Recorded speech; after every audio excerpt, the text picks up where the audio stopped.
Valentin, welcome to the Bainbridge podcast. Hi there, Ben, and hello, everyone. I'm really, really excited to be here with you and to share some insights from my path so far. Nice, nice.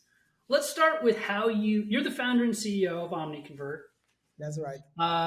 You have a ton of experience in this space, but it'd be, I think, really helpful to give a little bit of your journey, how you started Omniconvert, why you started it, and then reading your history page on the site, it's pretty impressive. You know all the pivots and the twists and turns. Obviously, we don't need to go into every detail, but you guys certainly learned a lot along the way. So I think that would be helpful for people to get context. Yeah, sure. So I'm a former e-commerce entrepreneur. We made the largest online car insurance player here in Romania, and out of the struggle, because I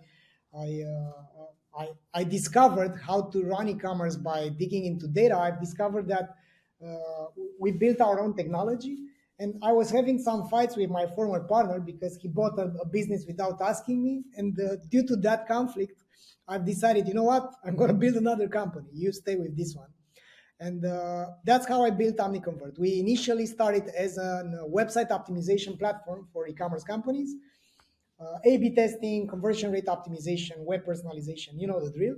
And then we've made a lot of experiments, like adding overlays, adding surveys, building a CRO platform. And back in 2019, we've realized that we're right in the middle of a red ocean, and the market is not that good anymore for us, because there were plenty of tools and not enough knowledge. And then we've pivoted towards building a customer value optimization category.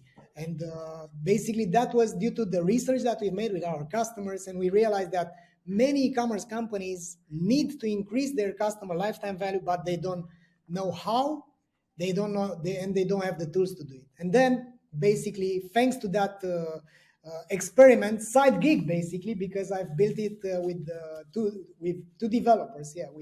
And that turned out to be our main driver of growth right now. So we discovered that this is a very, very lucrative niche, because to be honest, there are lots of retailers and e-commerce companies which simply don't get how to increase customer lifetime value, and we are there for them. So nowadays we have this set of tools to help omni-channel retailers, not only online retailers, to increase their customer lifetime value and understand their customers. We have the CVO Academy, which is helping people get the methodology, how to analyze the data, how to build the process, how to do customer research. So basically, we've gathered a lot of bright minds in the area of retail customer experience, data mining, data analysis, acquisition, email, whatever. And basically, the last thing that we are doing is that we are training agencies to build this type of new endeavor. And our vision is that in 5 to 10 years from now, this CVO category is going to be a category in itself. Like CRO is a category to optimize the website, we think that CVO is going to be a category in itself. Companies must optimize for customer lifetime value. That's the North Star metric, at least in retail. That should be the North Star metric, because if you increase this, the whole company is going to thrive. Wow. All right. So that's a good start. You said something that there's a lot of tools, but not enough knowledge. And that struck me. And in our previous conversation, you made that point, around the importance of education. We talked about it again, in the training of the agencies. What did you guys notice, and what do you see in the market, around the lack of knowledge of how to use the data? So let's look at how big companies are being governed, let's say. So we have the leaders, the CEO, CFO, CTO, whatever. Those leaders are, if it's a large retailer, they are usually coming from the bricks and mortar, and they are not even aware about what technology can help them do. So they are still in the model of increasing the revenue, which is a great metric, but it shouldn't be the metric to guide yourself by, or not even the margin is not the metric. You need a dominant number to do this. So the leaders, on one end, we have the leaders which are well intended. They wanna grow the organization. I mean, let's not look at the edge cases where we have people which have super glue on their chairs and they just want to get their salary every month. So we have organizations which are healthy, they are looking to grow, we have their leaders and they want to grow their organizations. However, they are not educated enough to understand that now you have a thing which is called the customer. And you can analyze the behavior of the customer and you can look at the buying patterns and you can improve the whole organization by looking at how the best customers are behaving, how the best products are keeping or making the customers go away from them. So those things are not in their area of know-how. They simply don't know that they can do these kind of things, and they are coming from this old analog world, not from the digital native world. And that disconnection produces a lot of frictions, because on one end we have retailers which are having their e-commerce departments, but e-commerce, you know what, it was kind of good in pandemic, but now it's still under 10%, 15%, 20% maximum. It's not that important. So in the greater scale of things, companies are not measuring the actual impact of the e-commerce and of the online. They are not seeing the contribution to the total revenue and the total margin by e-commerce. And we have the tech-savvy, data-driven technology lovers from e-commerce that are not having enough power within the organization to leverage those things. And on the other hand, we have the leaders, which they don't have ways to understand the data. So they need translation services from their people, But Right. their data geeks, their data scientists, they throw some reports at them and then nothing happens because they don't have a cross-functional growth team, growth organization, and they are not measuring what matters. And that needs education, right? So at the end of the day, we need to educate the market leaders. We need to educate the e-commerce, the retail leaders, and we need to build bridges between them, because at this moment they don't have a common language, and we have these frustrations between the marketing team and the e-commerce team. The e-commerce doesn't have the access to all the budget because the marketing team is wasting money on TV campaigns because that's the way it goes, and whatever. Right. I mean, that's what's going on, and we need educated leaders in order to change the organizations. It's all about the decisions that the decision makers are doing. Well, you've obviously talked with a ton of CEOs and founders and leaders. So, what are some of the red flags that they need education? Yeah, the first red flag is that they are not gaining market share, or they Okay. are, because it's clear any progress is preceded by some struggle.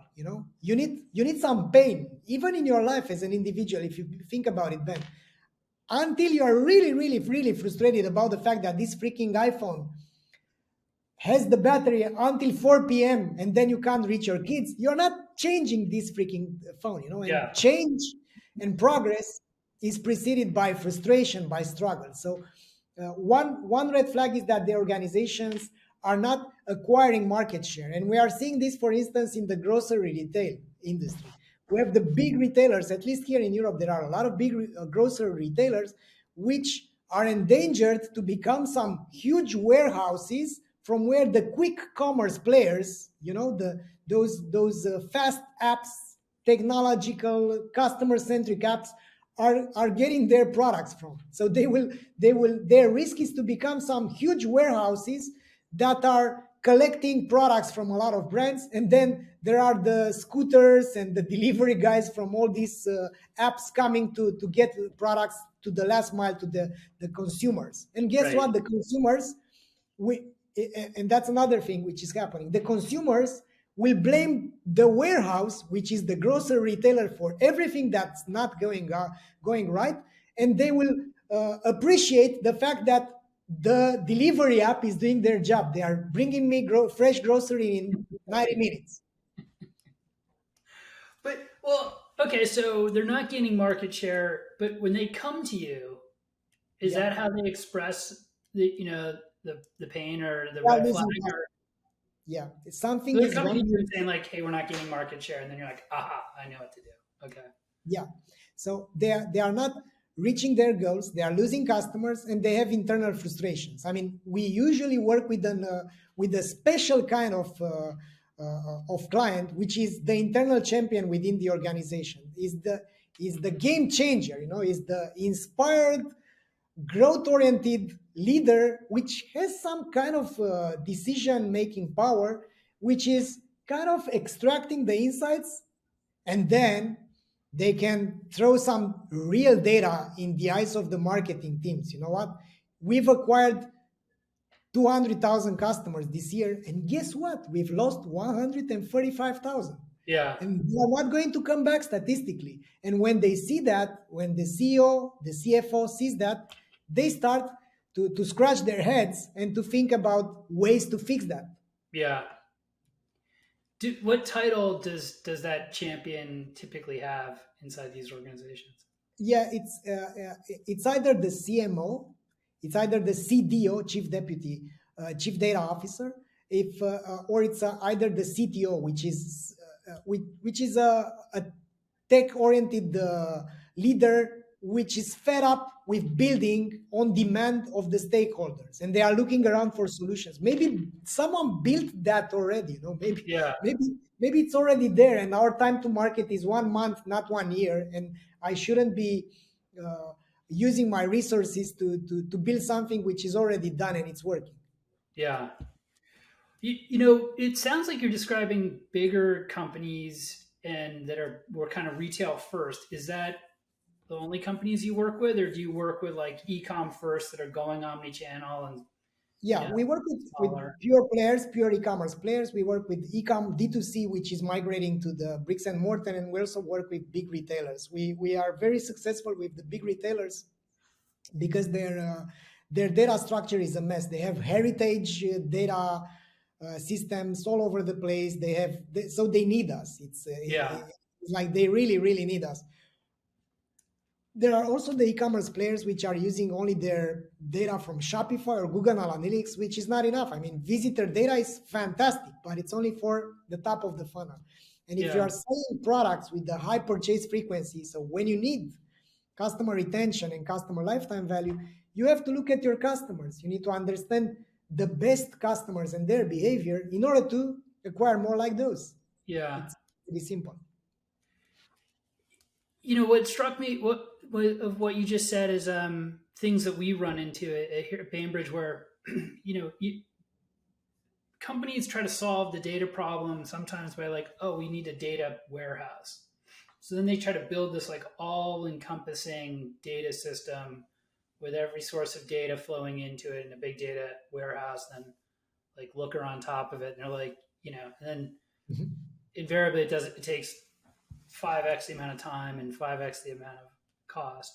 Or you're describing at the other end, like the heritage big systems that they're like, well, this is so fundamentally broken, like forget it.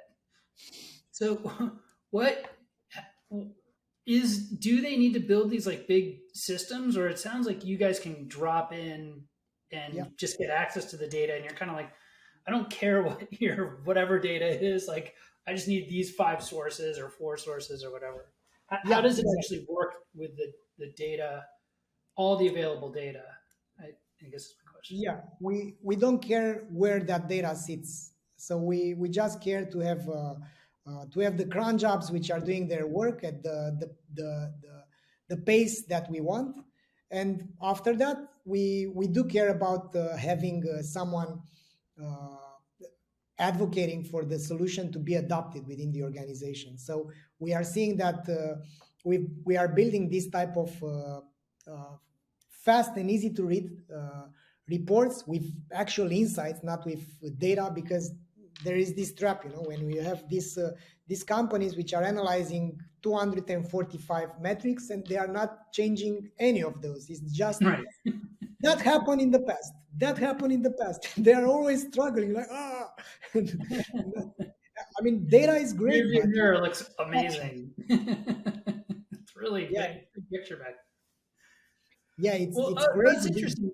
Sorry, go ahead. I cut you off. Yeah, it's crazy that the mindset is the mining and reporting mindset. Is not the insights and action mindset, which Yeah, is kind of frustrating if you see how many resources are being thrown like in the fire, with the ad spend which is not aligned with acquiring the right customers, whatever. So there are many resources which are thrown out on the window due to lack of uh, understanding about the data, without measuring what matters and without having context.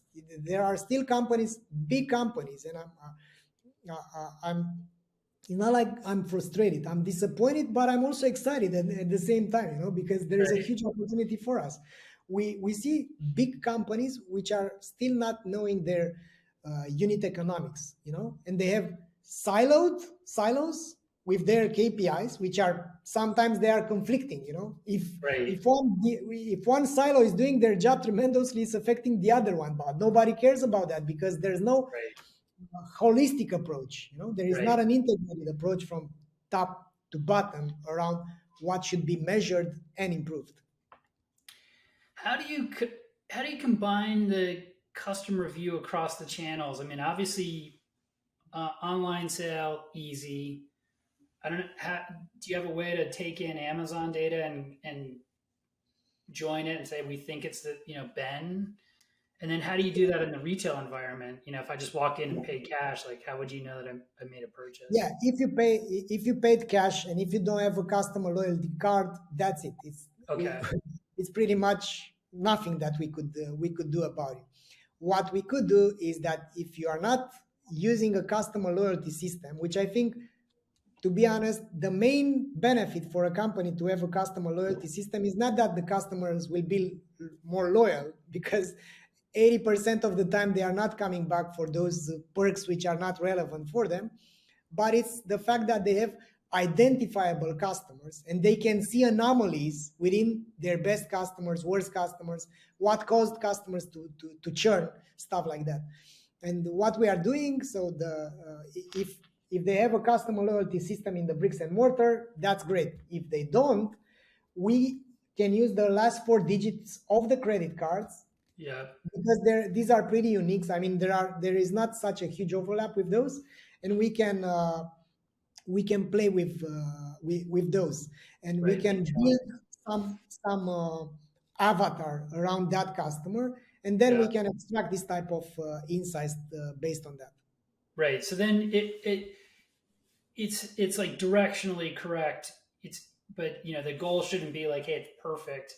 I know Yeah, Ben all the way through, but I know that if 20% of my audience has the customer loyalty card, the other 80% tend to act like the 20%. Is that valid, or is the 20% kind of self-selecting and completely unique? it's yeah, it's usually more than 20%. So it's Oh, usually okay, with the companies that we've worked, they've pushed very hard their customer loyalty system, and they've made their agenda was to migrate from, because that's the funnel. You have unknown strangers, you have identifiable customers, then you have loyal customers, then you have evangelists. That's the funnel, but you can't have one without the other. So it all starts with turning unknown strangers to identifiable customers, and it's pretty much around 40 to 60%. And wow, then it's statistically significant. It's not yeah, it's not it's not that yeah. I didn't hard. realize it was that high.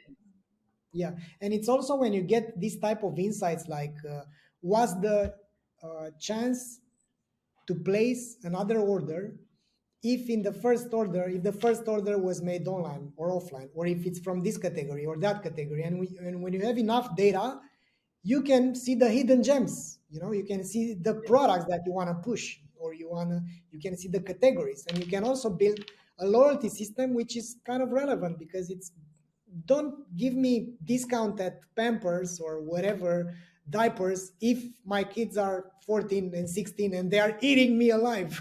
Right, right, right, right. Do previous purchases predict future purchases? What I mean by that is, like, if a brand can get somebody to purchase, once or twice, do they? is that causal in getting a third, or is it just sort of like it just happens that the person lives nearby the store and they like it's convenient to them? Yeah, that's a great question. When you have enough profiles, you can determine this. So it's all about the statistical significance. So in when, if you don't have enough data, you can't rely on those. However, if you see, let's say that a certain new beer brand, the non-alcoholic, healthy kombucha beer Sounds terrible, is but going, okay. yeah, whatever. There are all these new green alternatives to everything right now. So it's vegan leather, vegan wine, vegan beer, vegan. It's a, Not in my refrigerator. yeah. So if you add this new product on the shelf, what's happening and how is this affecting the NPS score, the customer lifetime value, and the churn prediction for the customers which are buying it. If you have only 100 customers, it's not that good. But if you have 10,000 customers, then you're on to something.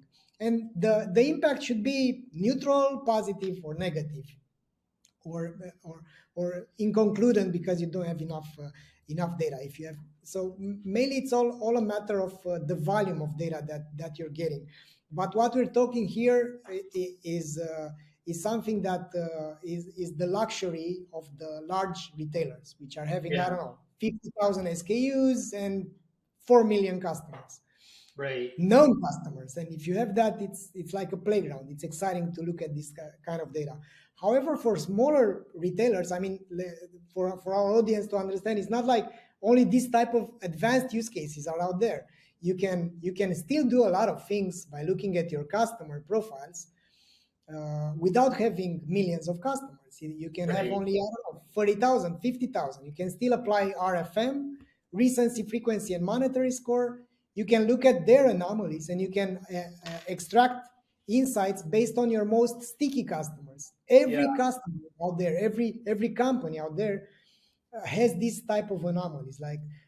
And we have this debate about from Byron Sharp around how brands grow, and he's stating that around 20% of the customers generate around 50% of the revenue, which is correct if we are also looking at consumer packaged goods. But if we look at retailers, that's not really out there like this, Hmm. because we should not look only at the revenue, we should look at the margin. Yeah, Yeah. because that's what any company should want. If it's not Amazon, and if it's not 1999, and they are keep on Right. persuading the investors to pour money into their growth without having a penny as a profit, then you are in the other arena. Right. You are among the brands which are looking to grow by being profitable and having margin. So if you're after margin, you have a cluster of customers which are really, really profitable, and you want to know who they are. You want to know Right. what they are buying, and you can do this even if your brand is not that big. If you don't have such a huge number of customers already. Well, is that what do you when you say customer value or customer value optimization or customer lifetime value? What specifically are you talking about? Yeah, I'm talking about the net present value of a customer, looking at the future Net margin that present has. value. Seriously, you're applying a discount rate to that. Okay, you've Yeah. gone next level on for people, but I'm sorry. I was excited to hear you say that, but keep going. Yeah, so when we are looking at these metrics, we are looking basically at the future. So CLV must be a predictive metric, because the world is full of lag indicators. That happened. But in order to predict the future, we need to rely on the past, but we should be also applying this type of predictive models. So that's Yeah. why I'm a big fan of focusing on the net present value of a customer by looking at their gross margin. So we are not looking at revenue, because that could be misleading, and we are not looking at the net margin, because that can also be misleading. I mean, Why maybe is that you misleading? The net net margin. is misleading because depending on how the financials, and now we are getting into the bridge between marketing and financials and data, which is a very appealing area for me. there are some companies which are investing in stock, let's say, and they are not putting those costs in the future. So you can have this surprise of thinking, you know what, our CLV is down, man. Why is down? Because the company invested into some passives which are now not depreciated, so they are not depreciated throughout the time. So Okay. and also there are some campaigns which are happening, like maybe the company had a huge awareness campaign which has nothing to do with the customer behavior, and they wanted to launch a new line, and they want to invest it in the get this is a long-term Right. investment, and that's going to affect your net margin. And that's why I think the best would be to look at the gross margin, but of course to keep an eye on the net margin as well. But that's not the job of the data person. That's all that should be the job of the CFO. And Yeah. that's another area where we don't want to get into, because there are few CFOs which are having a customer centric forecasting model. Most Yeah. of them are coming up with the, I don't know, trends, year over year growth trends, and Right. that's also misleading from my perspective. So, um, well, what about the contribution margin? Like, if you could get, what net margin? I assume you mean like net income. What's Yeah, okay? So, if you could get to the contribution margin, would that be a good indicator? Like for what the way I would describe contribution margin is the what's left over after you've fulfilled to the customer. It's like kind of your yeah, full variable cost. yeah. So you've got rid of the fulfillment, you've got rid of the customer acquisition cost and the cost Yeah. of goods, right? Yeah. That's how. All right, so we're on the same page. The contribution margin can work for sure. What we've seen in our experience here in Europe, and it's about the more about the accounting system than about the principle behind it. It's hard to extract the contribution the contribution margin as it is, not as they want it to be, because Yeah. we have uh, past what's happening here is that the accounting is being made afterwards. So basically when we want to see what was the contribution margin, we are not going to see what the contribution margin today. We're going to see it at the end of the month when they are sending these financial reports to the state institutions, to the Yeah. fiscal institutions. And that means we are always behind, and that's why Behind. we are so. All right. So, um, and then you said net present value, which like, for, people that aren't familiar with the concept, it's you take the cash flows in the future and Yeah, then you basically apply a discount rate to them to create a value of those forward cash flows. So exactly. the And key you to also that discount whole, the inflation if you can, sorry, say that again. and you also deduct the inflation, take the inflation out of it as well. Yeah. So what discount rate should somebody apply to those forward cash flows? Well, it depends on their business model, and Okay. because this is heavily reliant on yeah, it's heavily reliant on their business model. Because if you have slow moving consumer goods, it's a difference than if you are selling coffee or tea, which are fast moving. So the discount should also take into account uh, the CAC payback that you're having. So maybe your CAC payback is happening in 60 days or in 20 days, and that's how you discount for it. So at the end of the day, what's the main usage of the customer lifetime value? It's showing the actual health of the organization going Mhm. forward. So if you continue like this, you can rely on the fact that the margin that you're going to get from any new customer that you're acquiring is going to be like this. But you Right. can't disregard inflation. You can't disregard how much money do you have in your account Right. right now. And you can't Yeah. disregard the fact that you usually pay back for a newly acquired customers after two orders, Right. which are usually happening in 60 days. Right. And when you look it like this, that's how you need to go to pivot your business. Yeah, interesting. So Omniconvert is arming the chief data officer or this internal champion to, and then there's it sounds like a conversation that happens with the CFO or the head of finance around how to apply these learnings so they make better decisions. Would that be a Yeah, fair summary? yeah. It's there are so many. What I found out is that the struggles are pretty much the same, but the uh, drivers of change and of growth within the organizations can have different titles. So Mm, in some organizations, the CFO is a bright guy. He knows his stuff and it's great to work with. If the CFO, by the way, that's the best case scenario for us because he's he's heavily influencing the organization.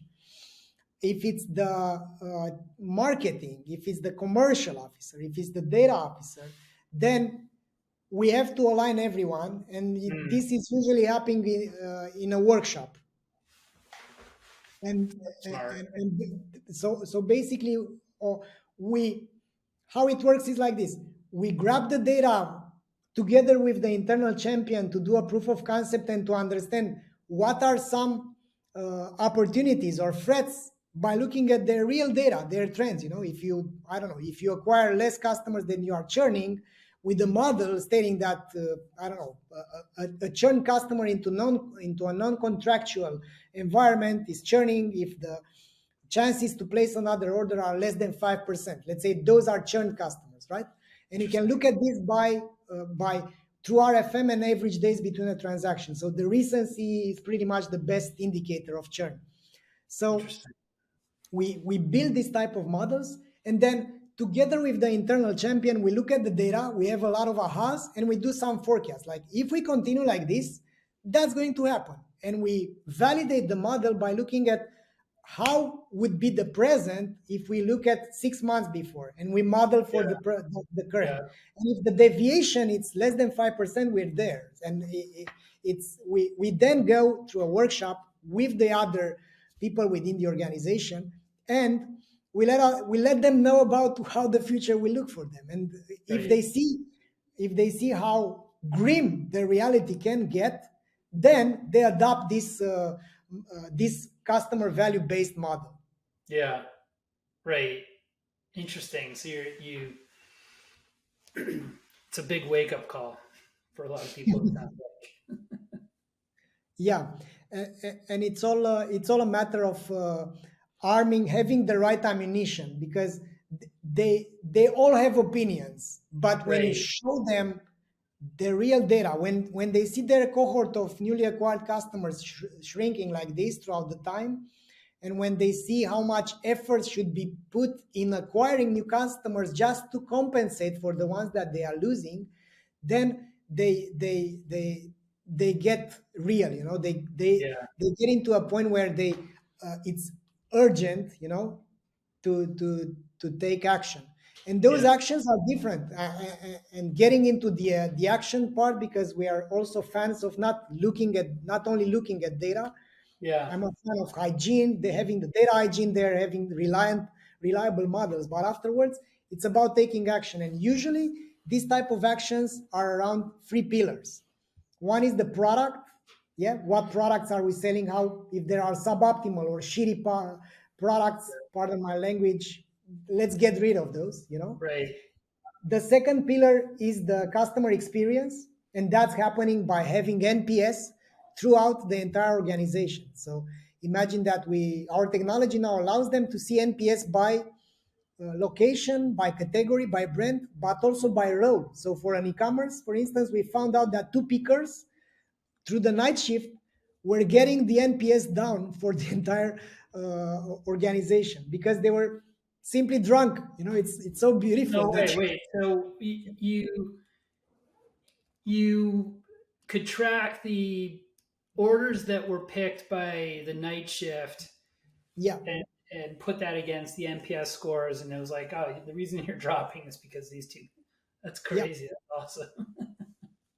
that's how it works. Yeah, because you can't leave anything to chance right now. Yeah. Those small tweaks that you can do, those can mean a lot. Because if you look at, they had a negative NPS, so the average NPS was 60 and they were having minus 20.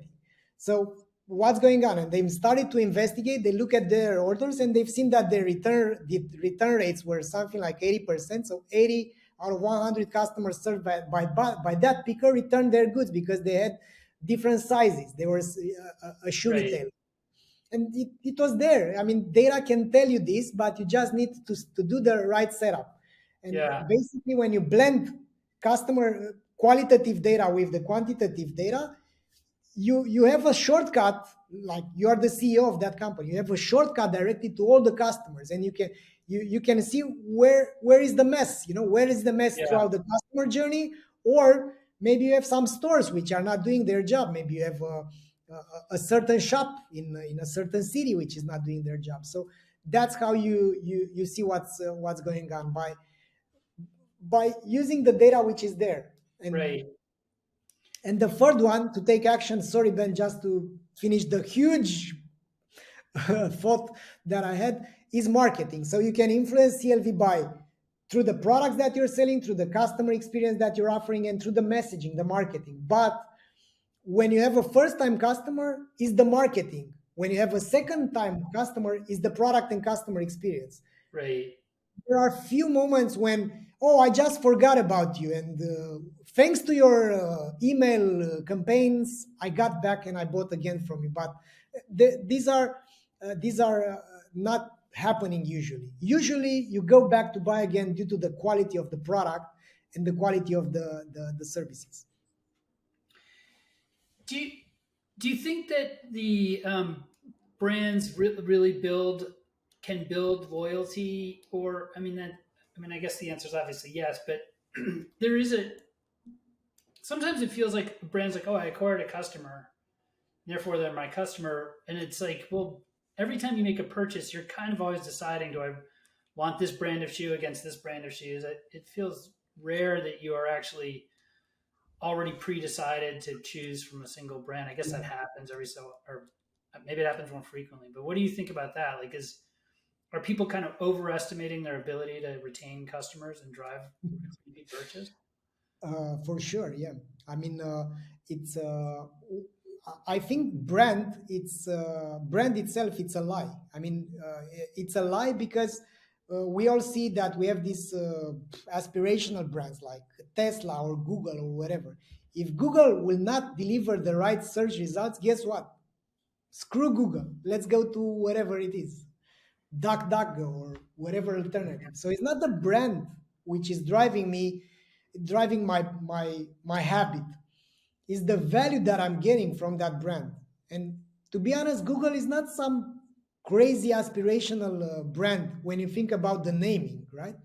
It's Google. It's just that it has memorability. But and that's one thing. So I think the brand, it's overestimated, and companies which are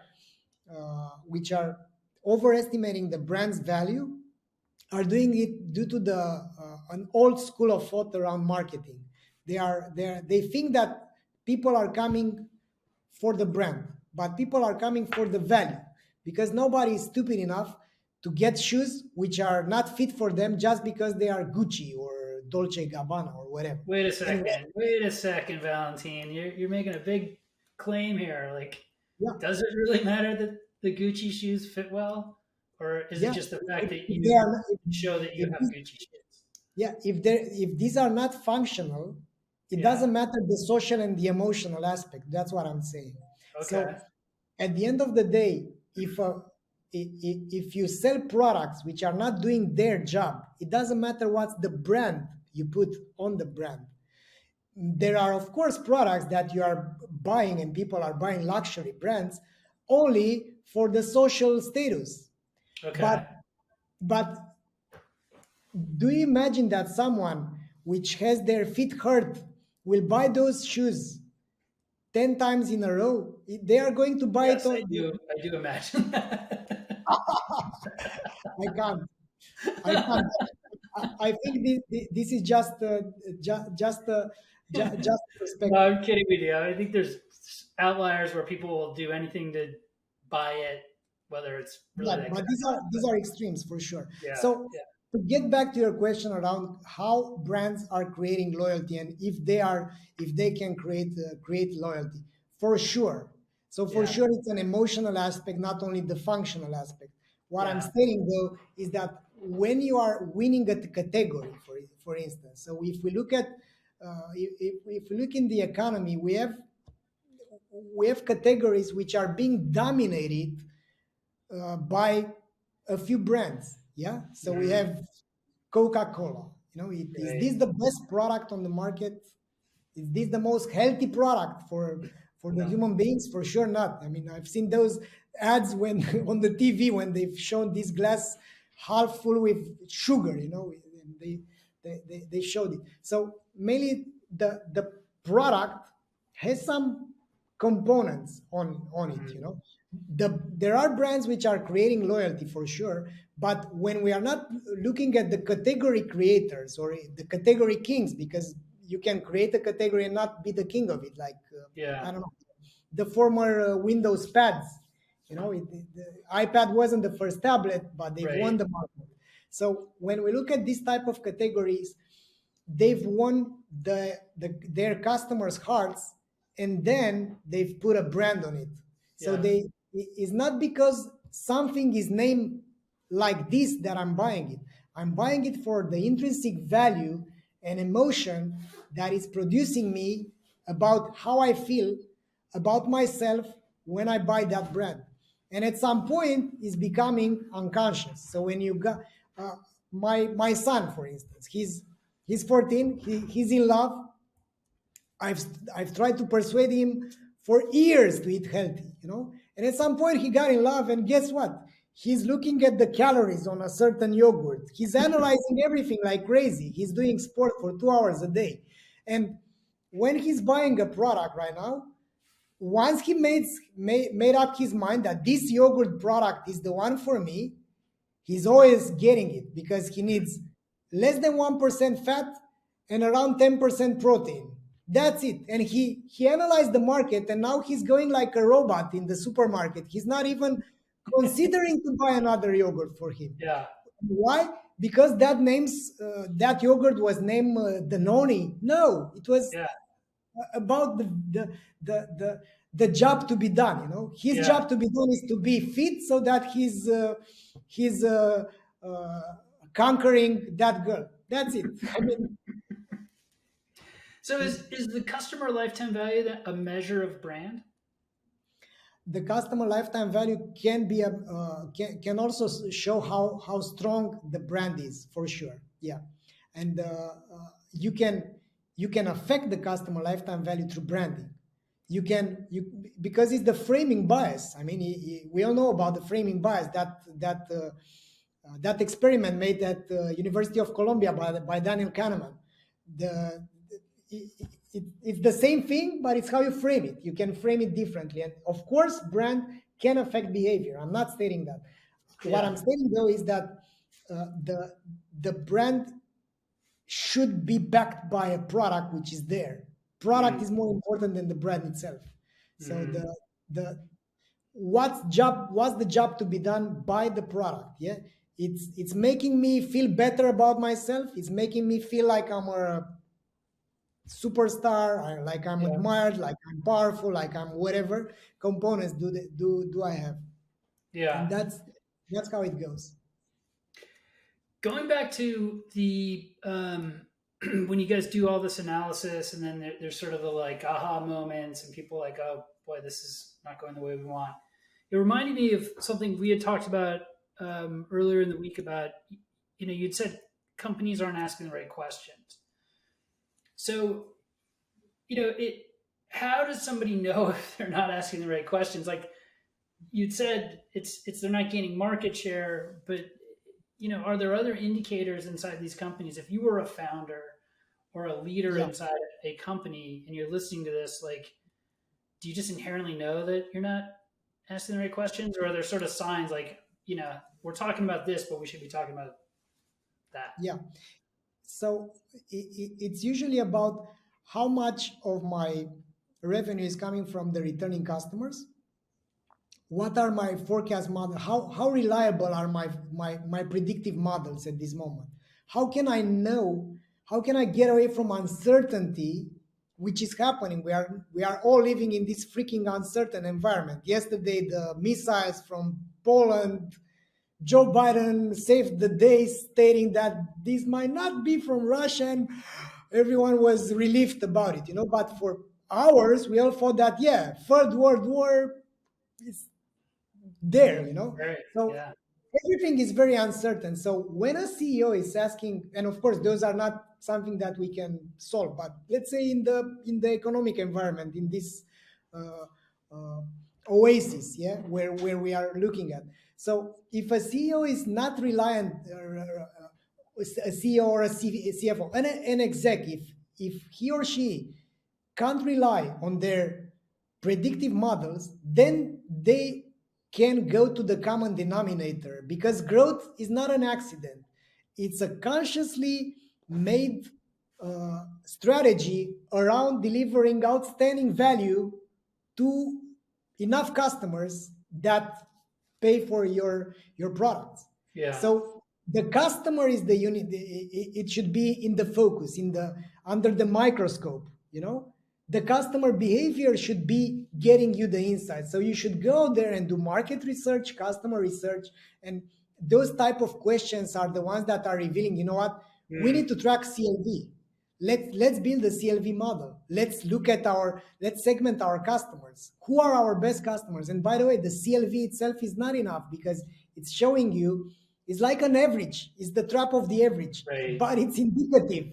And if you break down, if you segment it by region, location, store, Right. category, and if you look at the trends of it, if you look at it in contrast, because contrast creates meaning. The CLV is $300, but it was 292 yesterday. Outstanding. What have we done so good, so well, that this grew like this? And it's also moving very slow, and that's why you don't need only the CLV. You need Mm, CLV for the cohort of the last 30 days acquired customers, the CLV for the 60 days. So you need a model which is making sense for your own business, and that's why yeah.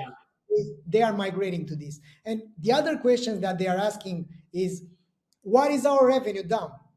Right. And they ask this, and everyone is raising their shoulders. Oh, it's the economic environment, whatever. But Right. with the CLV, you can actually go there and see, oh, so we have a CLV drop in from this channel, in this category, for that vertical, and people are not buying wine anymore. What happened?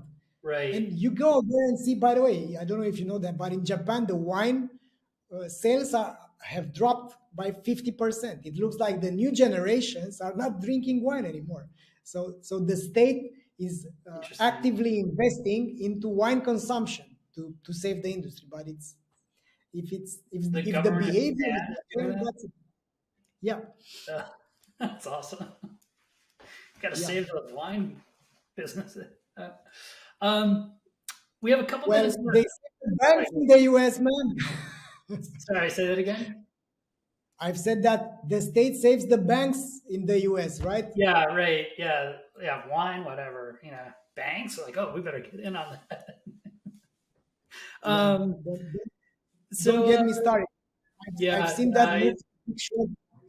It's not yeah. like the banks are the best companies to save out there.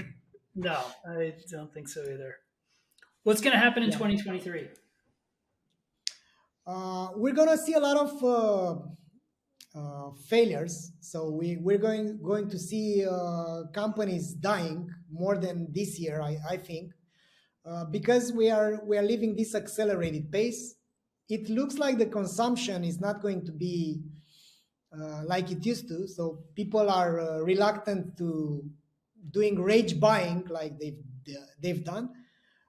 We're going to see companies investing more into data, hopefully, because it's their only chance. I mean, the ROI is huge if you compare it to, let's throw more money on TikTok because maybe Yeah, customers will come back. Uh, what else? I think there are this struggle. I have uh, this perspective that any progress is preceded by the struggle, right? Mm. So this struggle will lead to new companies which will win markets. We will see niched players which are going to differentiate themselves, and they will win markets. We will see direct to consumer brands going even more into the bricks and mortar, Yeah. because they need more channels to survive, and their products are there, but their distribution can't be purely online because the consumer behavior is not online only. And Right. we've seen how Nike did it, through their direct to consumer channel. It's not like they have a pure online play, but I've seen that something like more than 50% of their revenue is coming from their direct channel. So we are also going to see brands pushing the pedal into their direct to consumer, and pretty much that's going to happen in the market as I see it. From a marketing data perspective, uh, I think sentiment analysis is going to be a big thing. We're also hopefully investing to this direction to extract automatically insights from your customers and from social media around what's going on, so that you can fix what's broken. We're going to see customer journeys which are more, let's say, relevant, let's say, because companies will invest more into customer journey across those channels. Hmm. uh, Data is going to be a big thing again, due to the disproportionate returns that they will be having. And yeah, pretty much it's going to be an exciting year. I'm looking forward to it. It's exciting because that's going to pave the way to a new way of doing business, as the customer is more powerful than ever, and the power Yeah. of the customer is going to be even higher next year, because the consumption is going to be so scarce. And we as from the role of a customer, it's like we will have all these options at our fingers. We're gonna swap to another app, and that's it. Goodbye, Yeah. brand X.